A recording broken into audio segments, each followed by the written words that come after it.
Welcome to the Brain Injury Awareness Project, presented by Brain Injury Services, also known as BIS. Today, we're talking about rebuilding connection, the critical role of social wellness in brain injury recovery. I'm Donna Meltzer, and I'm the CEO of Brain Injury Services. And today, I am thrilled to be speaking with Erica Savage. Erica is a board member of Brain Injury Services. She is also a wellness coach, an advocate, an author, and host of the Reframed Brain. Erica, you wear so many hats. I don't know how you ever manage to get any rest, but we're so happy to have you with us today. And what I really want to say as well is the most important thing that I didn't say, but I will right now, is that you are also a woman with lived experience with brain injury. So welcome to our discussion today. Thank you for joining us. And let's start by you just sharing a little bit about yourself and also how did you come to find us at BIS? Wow. Well, good day to you, Donna. It's so good to be with you and very much so grateful for the exemplary services that you provide for Brain Injury Services. Very grateful to be a board member and have this opportunity to share. Interestingly enough, I intersected with BIS through Hill Day, and that is when different organizations go to the Hill, Capitol Hill, meaning here in Washington, D.C., and lobby to let members of Congress know what it means to be connected to, if your organization is centered around brain injury, have people that have lived experiences and those people that are caretakers, people such as you, Donna, that actually lead the organizations and then also have the breadth and the depth and the knowledge around how your services, how the services of BIS impact people within the community. And so bringing all of that knowledge to members of Congress so that when it's time to go and vote, they're actually voting with information as well. So that is where we first intersected. We had really, really good conversation. And you asked me, had I really thought about um, coming over and looking to see what BIS had to offer. I didn't, because all of my services for my brain injury were through the VA and the polytrauma service here in Washington, D.C. So I gladly accepted your invitation to tour the fantastic facility. If people have not toured brain injury services in the DC area, I would really, really implore you to go and take a tour of the facility, the Adapt Clubhouse. It was just overwhelming to see everything that BIS had to offer for people that were veterans, for people that were in the surrounding communities. So that was really impressive, getting to see people that were at the clubhouse that had brain injuries, such as myself, that really the range of brain injuries from serious to moderate, and how they were able to celebrate one another, be in community with one another, cook, play games, have time where they were being socially active with one another. And then those individuals that were coming to tour the clubhouse. It was really, really quite stunning to see it, and to see it in such a beautiful facility. So we did had some more conversations, and with the consideration of being a board member, and I gladly accepted, met the board, and have now been a member for over a year now. Which is fantastic. And we're so happy about that. And thank you, Erica, for talking a little bit about our Adapt Clubhouse. It's one of our two day programs that Brain Injury Services runs. The other one is our Fredericksburg Day program. The two programs are slightly different, but similar in that way that you just mentioned, which is a place to find belonging, a place to build community, a place for people who have experienced brain injury to connect with each other, to learn or maybe relearn skills that they had before their brain injury, so that they can begin that journey or continue their journey to build the life that they want to have. I want to ask you from your own perspective. I know you had this look on your face when I took you through the Clubhouse, and you said something like, wow, I wish I had known this existed for me. Without something like that kind of program where people can come together and spend time in community, how did you manage? How did you start your recovery and ability to reconnect in a social way with people? Yeah, Donna, thank you for that question. And I'm glad that you brought back to my memory the comment that I made, because I absolutely remember that, saying that I wish that there was something like this. So my brain injury came by way of a near-death car accident. And I actually was under the care of 9 doctors and practitioners. And so my brain compromise was from that of a toddler, and was able to continue to, as I am continuing to heal, because it's not 100%.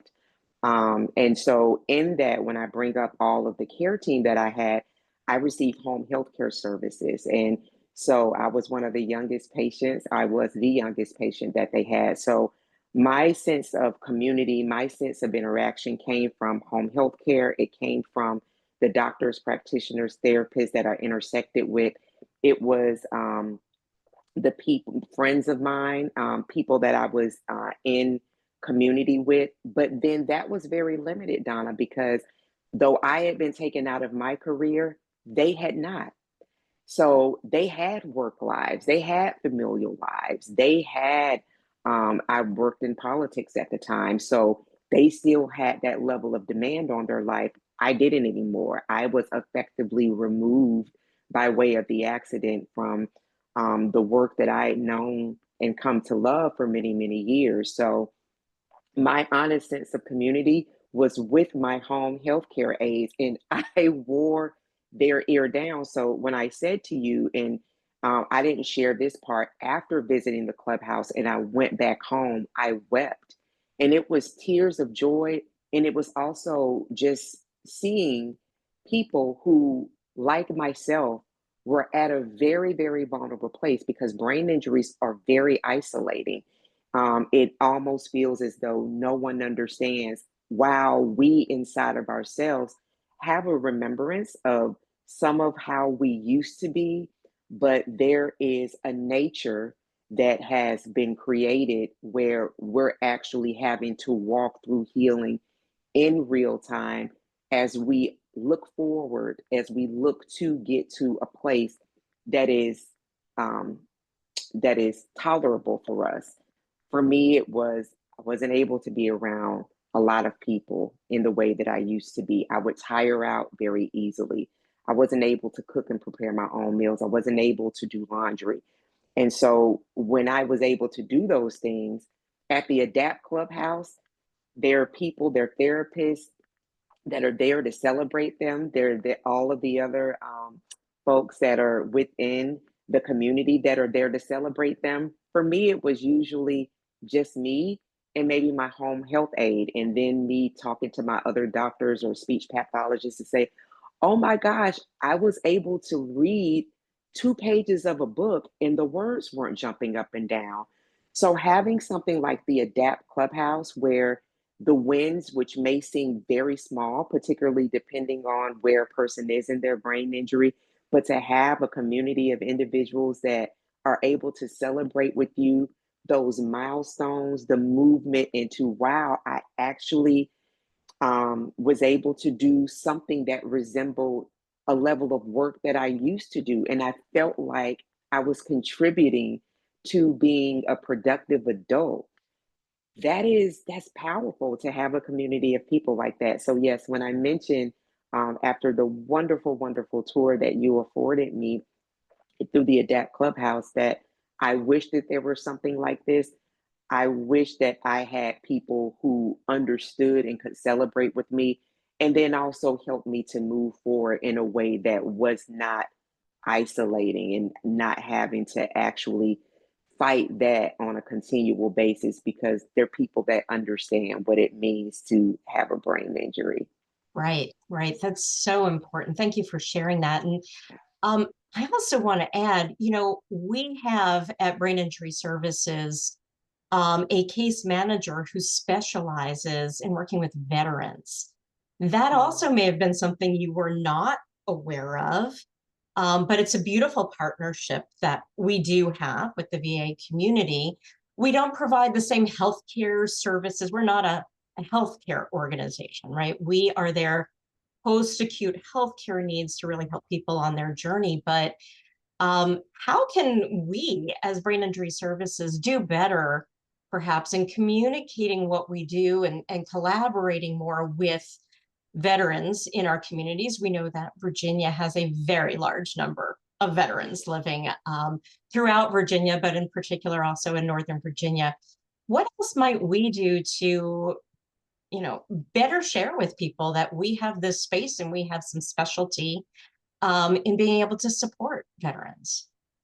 That's a wonderful question, and I really appreciate you asking that, particularly with what you just shared, that Virginia does have the largest population when we think about veterans. For me, it is the facility or the space in which I receive my care, the polytrauma unit.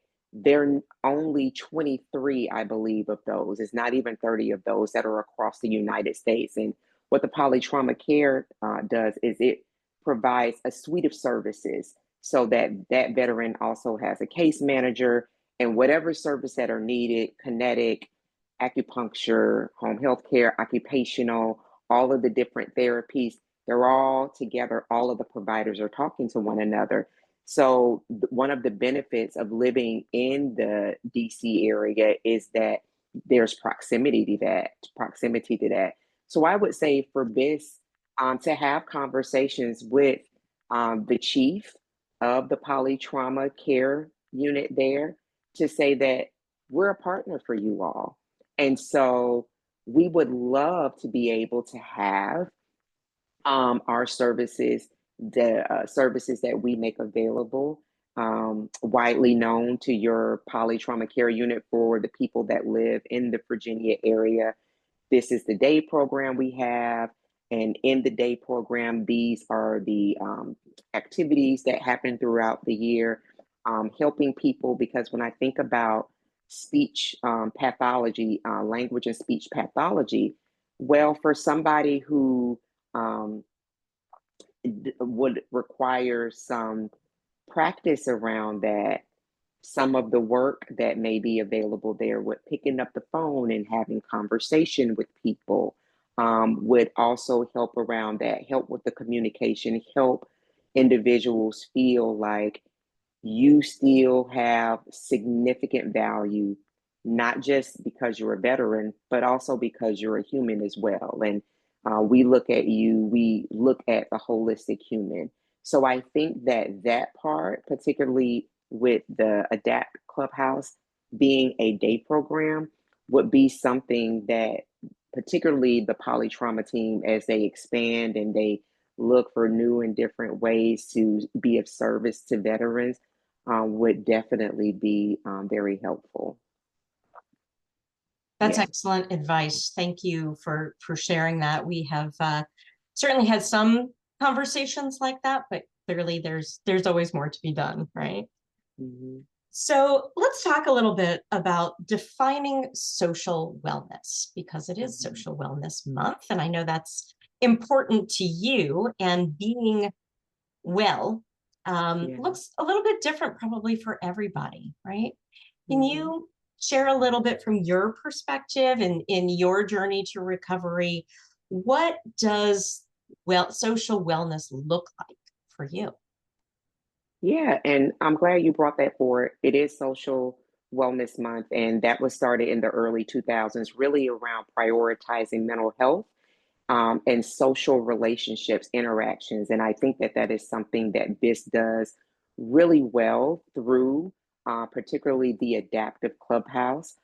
Even in the board meetings that we have, when we have those 15 minutes and bringing someone in and they're able to share the work that they do so that it is also of benefit to brain injury services. So and thinking about the interactions, Donna, for me, and this is largely something that is um, a place of an issue with brain injury is, I mentioned it before, it is very isolating because there is a real understanding, so to speak, of who one was prior to the brain injury and who they are now. So I've heard it termed, when people don't want to say disabilities or they want to expand that terminology into differing abilities, that they do things differently now. So for me, even now, a brain injury is a chronic health issue, but one of the disabilities that I acquired as a result of the accident was ataxia, which is loss of muscle coordination. And so for the longest time, I was very, very cautious when I regained my mobility about where I stepped, how I walked, because I used to fall a lot. And so I'm bringing all of this together to say that I was very much so aware that my body did not function in the same way that it did at one time before. So there's that hyper awareness of that. And so because of that, I understood that it takes me longer to do things, longer to actually get prepared and ready for things, longer to be able to participate because my brain is taking longer to process it because somebody is saying something and I'm looking at them. And as the information is coming in, my brain is not processing at the rate of a political and somebody who was heavily involved in media once did at one time before. So all of that to say there's a withdrawing that happens. And so that's why we see that there are a percentage of people, unfortunately, that pass away by suicide because they just don't feel like they fit into the tapestry of human existence. If they are not able to do things at the same speed that they were before, if they're not able to process on a dime, if they're not able to use, and have the functionality that they did once before, that withdrawal, the voices become louder. There's not support because sometimes it's very difficult to communicate what that support needs. And that's why the Adapt Clubhouse is so beautiful because the support is communicated without even saying a lot. It's there. It's in the beautifulness of the space. It's there in the case managers. It's there in the staffs and the teams. It's there in the warmth and the kindness. It's there in the beauty of the greenery outside. It's there by way of other people that do have the same chronic health condition. It looks different for them because we know that no two brain injuries are alike. They are like snowflakes. However, there is a commonality. So when we think about Social Wellness Month, when we think about what it means to have healthy interactions, those are the things that actually help to water the garden of our brain, those neurotransmitters. And for a person that has had compromise to their cerebellum, to their prefrontal cortex, where their executive functionality, long-term, short-term thinking, there's memory loss, there's a compromise in emotional regulation because of the aggravation of not being able to form words or not being able to think as quickly, to have community, to have a place to look forward to, where even if you're not having a most ideal day, you can actually sit and be in a space where there are people having an ideal day. So you're not by yourself, you're not isolating, is life changing. And it's also life saving, Donna.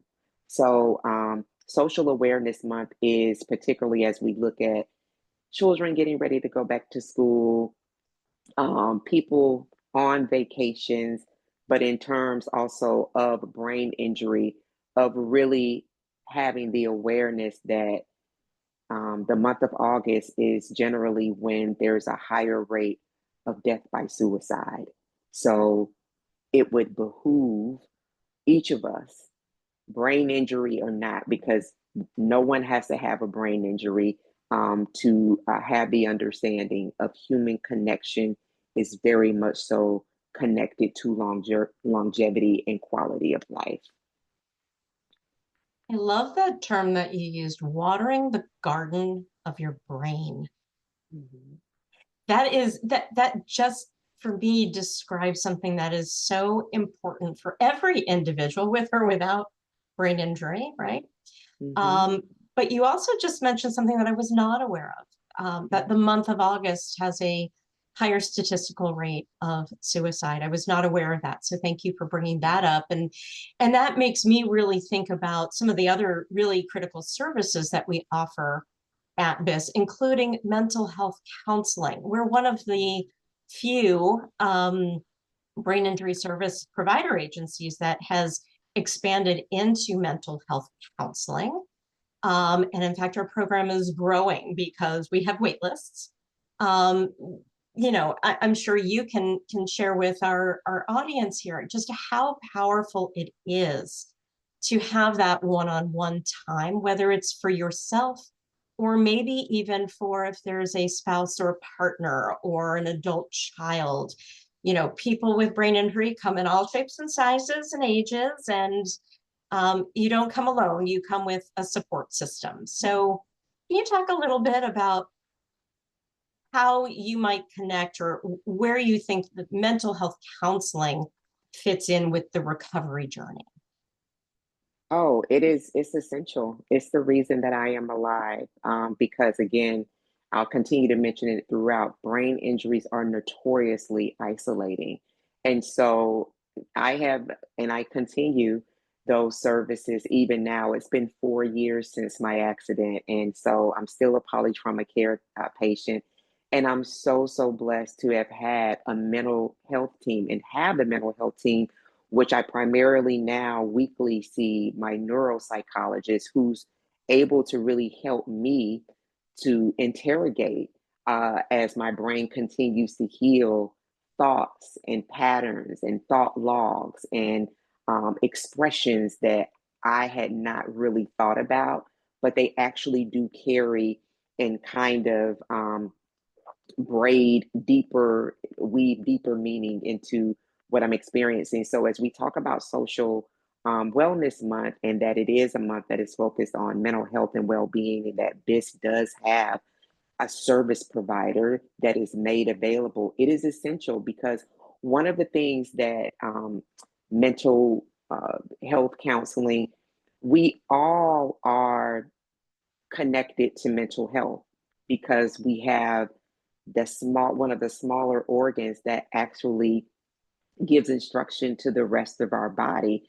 And as I talked about watering that garden of the brain, that even down to some of the things that we eat, right, really do speak back and say to us, oh my gosh, like, I've always said to people, like, if you see me drinking a dark soda, like, ask me, Erica, let's check in because I really don't drink.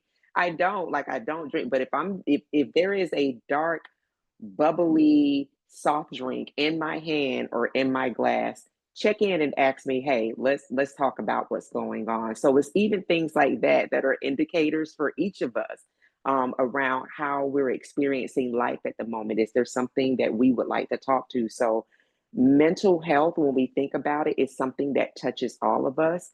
It's wonderful that some people don't have um, a condition that may tether them to mental health counseling, but we all have mental health counseling in that they're people that we connect with, they're people that we cry to, that we ourselves, you mentioned the beach. So going to the beach, grounding, resetting, that is all a part of ensuring that our mental well-being, our parasympathetic nervous system is in a place of wellness. So when we think about mental health and actually somebody who is in the place of counseling, it's really, again, another beautiful way to water the garden of our mind and to make sure that we're looking at quality of life and longevity and being well within ourselves. And it has been, again, a lifesaver for me. And I'm so, so very grateful to have the team that I have. Erica, I think you also know that something like yoga and other physical activity is also watering the brain. And part of what we do, we offer a program through BIS that is called Love Your Brain Yoga, which is a very specific program for people who have brain injury.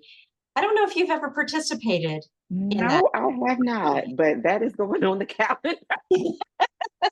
We'll make sure you get that for your calendar, and it's you can find it on our website as well.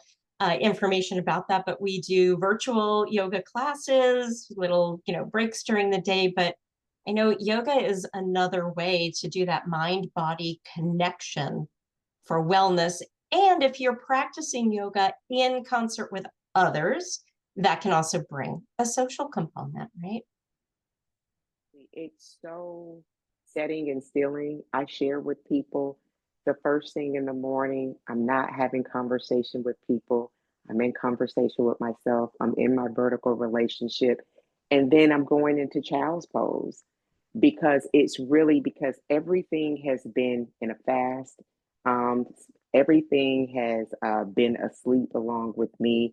And so making sure that I'm actually connecting with myself, watering that garden, giving my body a stretch after it's been in a series or one position throughout the whole night is another way to really show each of ourselves, for each of us to show mental health love to ourselves. So, yeah, I love that BIS has that, particularly for the brain, because what I love about yoga as well too, and that you all termed this for the brain, is that there's no competition in yoga.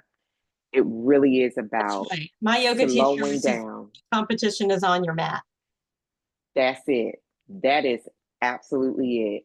And to know that the overall goal of yoga is to get to Sansaba, which is the pose where you just kind of lay it all on the mat.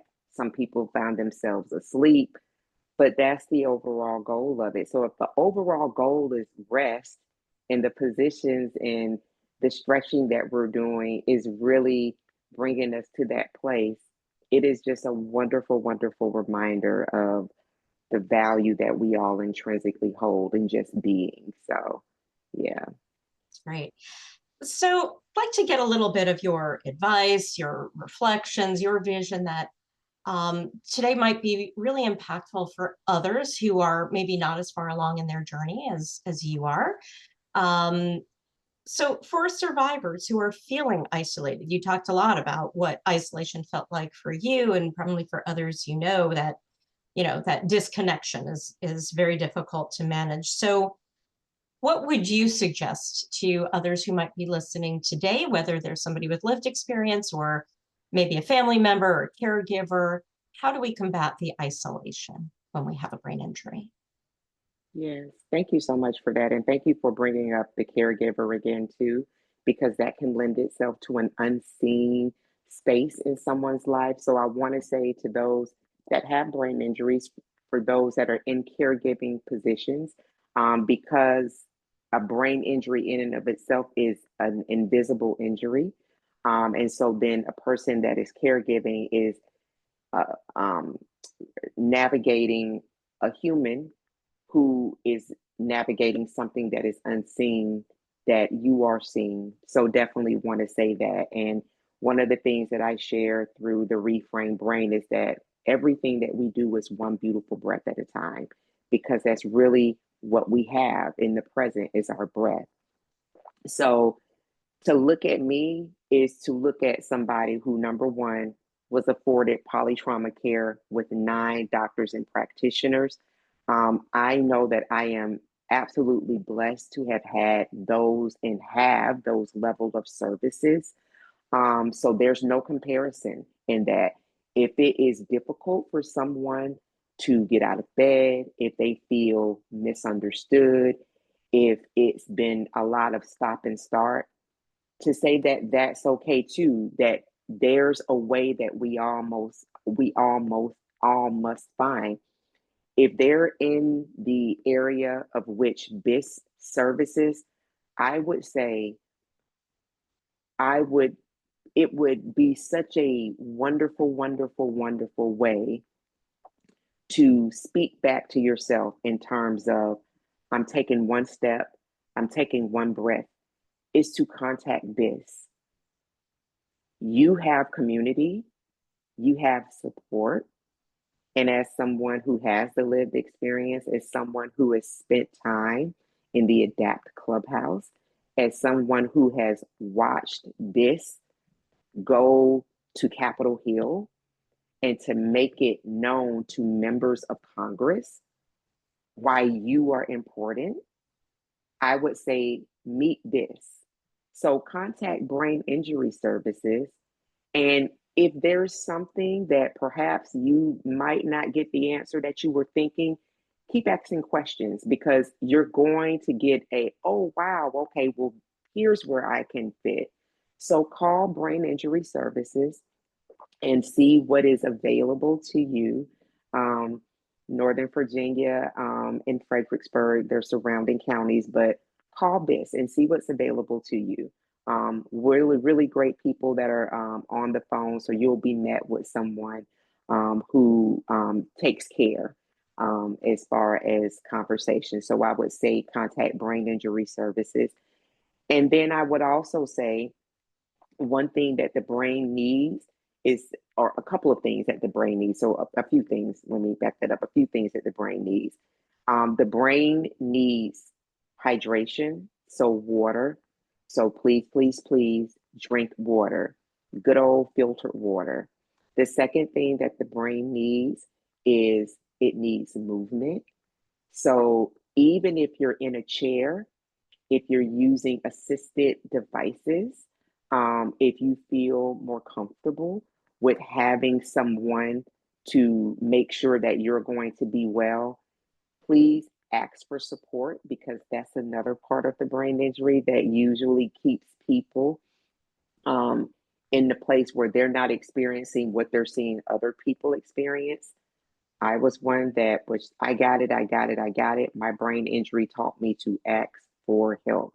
So ask for help so that you can get movement. And that movement might look for you pushing that chair. It might look for you pressing knobs on your chair to get mobile. It might look like for you taking a few steps and taking a rest, but get moving, get mobile.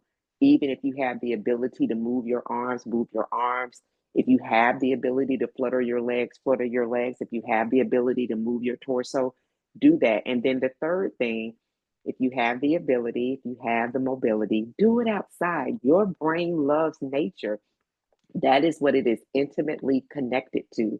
So, grounding, getting outside, getting in the grass. If you have the ability to put your feet in the grass, put your feet in the grass and get grounded with the earth. The earth has so much for you, and you will be amazed with how wonderful you feel after that. So, get out in nature, put on some sunscreen 15 minutes before you go outside. If you're able to, put it in your pocket so that hopefully, if you stay outside beyond 80 minutes, that you're able to reapply that. And then the last thing that I'll say for brain injured persons, I participate in something called adaptive recreational sports.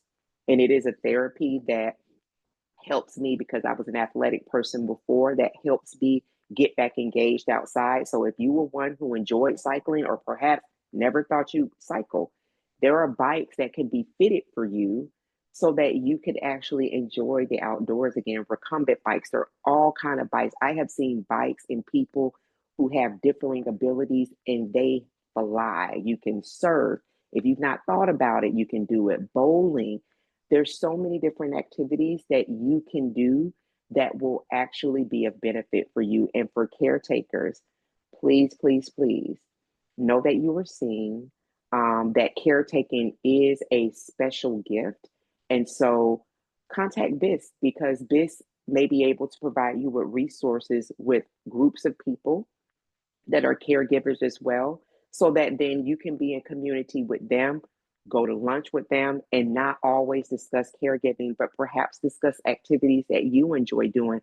And also put on your calendar you time. You absolutely need that. You need to remind yourself of all of the beauty and all of the power, and that you do have this superpower that you are able to help people in their journey of wellness. And that is a superpower that really outruns every other superpower that I've ever heard of. That is incredible advice. I think you are kind of seeming like everybody's therapist today, and we really appreciate that because we know it comes from your recent lived experience. It's very honest and very true for all of us with and without brain injury, but so much more important for those who are on that journey to recovery and needing to move forward with their life. I'm going to remember all of those things today and get outside and drink water and get some exercise and put my feet on the ground. Those are always great ways to fold into our day in some way. I want to close with one final question for you, which is, what gives you hope? Oh, wow. That's such a wonderful question. What gives me hope, Donna, is seeing how far I came from yesterday. One of my therapists said to me, when we think about the latter journey, um, it's not looking up so much, it's looking how far we've come. And what gives me hope is that I remember the days of immobility. I remember the days when there was just such great loss and I didn't know how I was going to be able to. And then I remember hearing the rallying of people around me. And then I remember when it got very quiet again. And in all those remembering, in all those instances, the waves, the roller coaster, the highs and the lows, what gives me hope is looking back and going, oh my, I came that far. So for anyone that's listening, if before they weren't even talking to people, but now they're having conversations with two people, know that that is a place of hope, that there's the ability to do more. There's the ability to perhaps um, talk to a greater number of people, to maybe even share your story in the way that I'm sharing my story. So it's not the comparison. What gives me hope is me looking at me with how far that I've come, because the Erica Savage that was before, I'm so grateful that I had opportunity to connect with her. And there's a great foundation around who I'd been before my brain injury. But who I am now, oh my goodness, like I'm really liking and loving her. And that's what gives me hope. What gives me hope is really also that I created a platform to communicate with people to say, listen, you don't have to have a brain injury to connect with the material, with what I'm sharing. What I want for all of us to know is that it is important for us to continue to water the garden of our brain. That's what gives me hope. And it is important for us to have healthy relationships and to also be a part of the work of maintaining those relationships, because that's a part of being human. And so that is what gives me hope, Donna. And to Yeah. be a part of BIS, to see the incredible work that BIS is doing in ensuring that people with brain injuries do have not just resources, but active places to get help, and expanding. And if you all could be on the board meetings with all of the different ideas, making sure that there are improvements at every level, being a part of that level of work and having a CEO and leader that believes in it. It's not just talk, it is actual doing. So the Andrews, the Donnas, the Kevins, all the people that are actually connected with the board to see that type of work. And there's so many members. I don't want to keep calling names, but yeah, to see people who are actively engaged in ensuring that there is help and there are resources, that those are the things that give me hope, Donna. Great. Erica, thank you so much for sharing your heart and your insights and your vision with us today. It's been an absolute joy to have this conversation with you. I want to say to our audience, if you want to learn more about Erica, she's at thereframedbrain.com, and There's a lot of great information and resources on her site. And of course, please come find us at Brain Injury Services.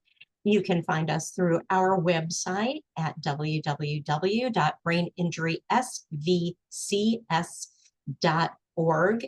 And you are welcome to call us by phone as well at 703-451-8881, or find us at info@braininjurysvcs.org. Thank you for joining us again today for Brain Injury Awareness Project and talking about social wellness. I hope everybody has a great day. Thank you.